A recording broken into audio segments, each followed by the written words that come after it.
तो भैया 4 पुलिस वाले एक व्यक्ति को हिरासत में लेकर पूछताछ कर रहे होते हैं।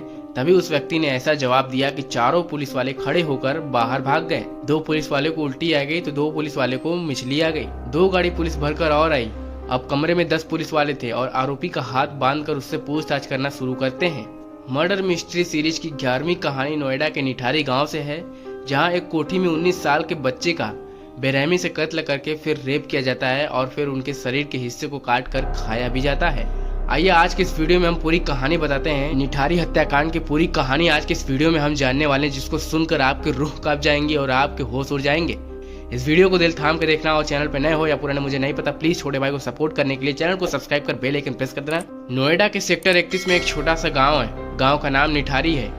जनवरी 2006 में निठारी के आसपास से बच्चे गायब होने लगे थे। लोग पुलिस के पास जाते थे तो पुलिस कहती थी अरे कहीं इधर उधर गया होगा, खेल कूद के आ जाएगा। लोग गरीब परिवार से थे, पुलिस के भरोसे बैठने के बजाय खुद खोजने निकल पड़े। आपको बता दें, बच्चों के गायब होने के क्रम 7 मई 2006 को सेक्टर 19 के गदरपुर की दीपिका उर्फ पायल लापता हो गई और 20 साल की पायल के पिता नंदलाल पुलिस के पास जाते हैं तो पुलिस उन्हें भी कहा कि अपने किसी दोस्त के साथ चली गई होगी, वो कहीं न कहीं होगी, आ जाएगी। नंदलाल बाकी लोगों की तरह सब्र करने वालों में से नहीं था। उन्होंने खोजना शुरू किया। उन्हें एक रिक्शा वाला मिला जिस पर बैठकर पायल घर से निकली थी। रिक्शे वाले ने बताया कि पायल मेरे रिक्शे पर बैठी जरूर थी, लेकिन सेक्टर 31 में D5 कोठी के सामने उतरी। अंदर से पैसे लाने की बात कही, लेकिन अंदर गई तो वापस नहीं आई।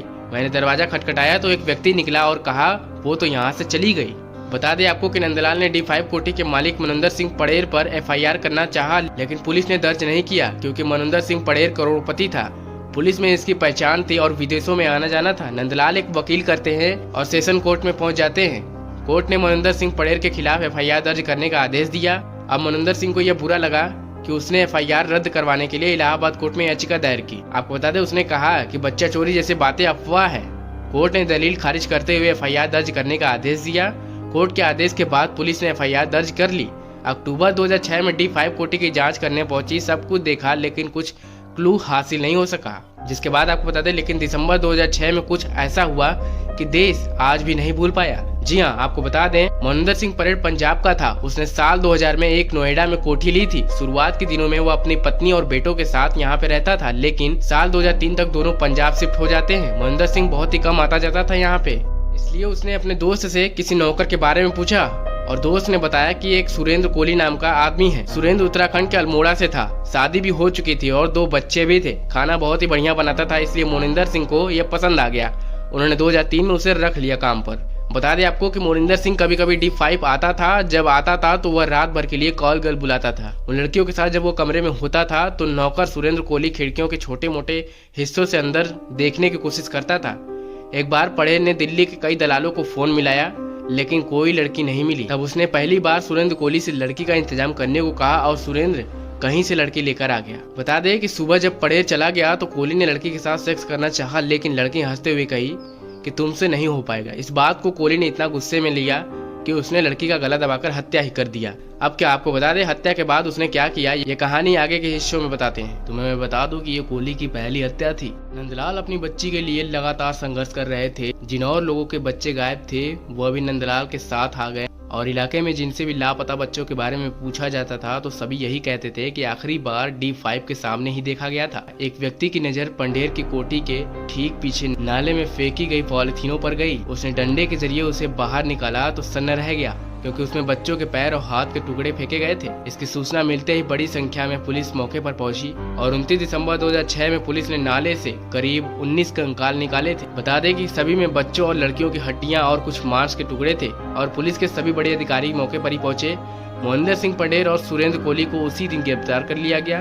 केस में CBI लग गई। आपको बता दें कि पुलिस को शुरुआती जांच में ये लगा कि इस घर में मानव अंगों की तस्करी हो रही थी, इसलिए शायद किडनी, लीवर, दिल निकालने के लिए लोगों की हत्या की गई थी। लेकिन तुरंत ही ये सब बात सामने आ गई कि मानव अंगों को निकाल कर और ट्रांसप्लांट करना हाई-फाई हॉस्पिटल में ही संभव है, यहाँ नहीं हो सकता। पुलिस अब इस मामले को तलाशने में जुट गई और पुलिस ने पूछताछ करना शुरू किया तो मनोंदर सिंह पड़ेर इस बात को मानने को तैयार नहीं था कि उसने किसी बच्चे की हत्या की। उस वक्त के CM मुलायम सिंह यादव ने प्रशासन को जल्द से जल्द खुलासा करने का आदेश दिया और 5 जनवरी 2007 को पुलिस मनोंदर सिंह पड़ेर और कोहली को लेकर गुजरात के गांधीनगर पहुंच गई। यहां उनका नार्को टेस्ट किया गया। इसके बाद 10 जनवरी को CBI और पुलिस ने दोनों से पूछताछ के लिए एक गुप्त जगह चुनी। ऐसा इसलिए क्योंकि दोनों को लेकर जनता में इतना गुस्सा था कि अगर मिलते तो जनता उनको मार मार कर उनकी चटनी बना देती। बता दें 25 जनवरी 2007 को गाजियाबाद में ऐसे ही हुआ था। फिलहाल हम पूछताछ में जो भी हुआ था उसको बताते हैं। एक कमरे में सुरेंद्र कोहली को बैठाया गया और 4 पुलिस वाले उससे पूछने लगे। पुलिस ने सारे तरीके अपनाए। सुरेंद्र ने सच बोलना शुरू कर दिया। उसने कहा, मैं बच्चों को टॉफी बिस्कुट के बहाने घर के अंदर बुलाता था, फिर उनका गला घोटकर रेप करता था। इतना करने के बाद बाथरूम में ले जाकर उन्हें छोटे छोटे टुकड़ों में काट देता था और पेट के हिस्सों को कुकर में पकाता था। पुलिस वाले इतना सुनने के बाद कांप जाते हैं। इसके बाद भागकर बाहर आते हैं तो 2 पुलिस वालों को उल्टी आ जाती है। पुलिस के 4 इंस्पेक्टरों में इतना डर भर जाता है और घिन भर जाता है कि वो दोबारा पूछताछ के लिए तैयार ही नहीं होते हैं। बड़े अधिकारियों ने किसी तरह से समझाया, तब जाकर बात बनी और पहले सुरेंद्र कोहली के हाथ को बांधा गया और फिर उसके बाद 10 पुलिस वाले इकट्ठा बैठे।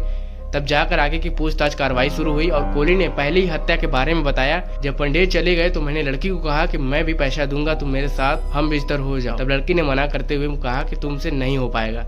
इससे मुझे गुस्सा आया, मैंने कत्ल कर दिया, फिर रेप किया और उसकी बॉडी को काटकर कुकर में पकाकर खा गया। बता दें आपको, सुरेंद्र कोहली की गिरफ्तारी से पहले खुद के नपुंसक होने की बात बोलता रहता था। इसलिए पुलिस ने एक बार फिर उसका मेडिकल करवाया और मेडिकल में उसके नपुंसक होने की बात कही गई। लेकिन इसका दूसरा पहलू यह भी है कि वो मेडिकल स्टोर से यौन उत्तेजना के लिए टैबलेट लाता था और उसे खाने के बाद लड़के लड़कियों में फर्क नहीं कर पाता था। लड़कियों की पहले हत्या करता, फिर उसके साथ सेक्स करता।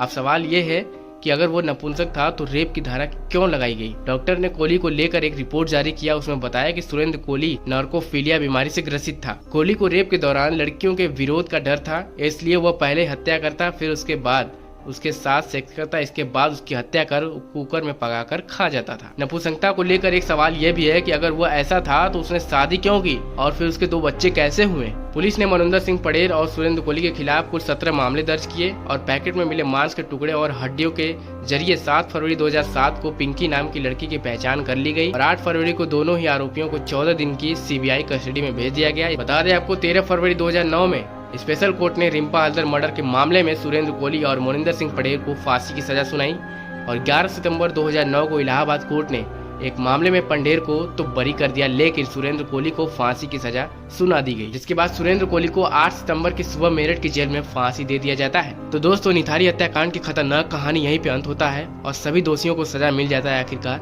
तो यह कहानी कैसी लगी, वीडियो पसंद आई हो तो ज्यादा से ज्यादा लोगों तक शेयर करना। मिलते हैं किसी नए वीडियो में नए टॉपिक के साथ, तब तक के लिए राम राम भाई लोग।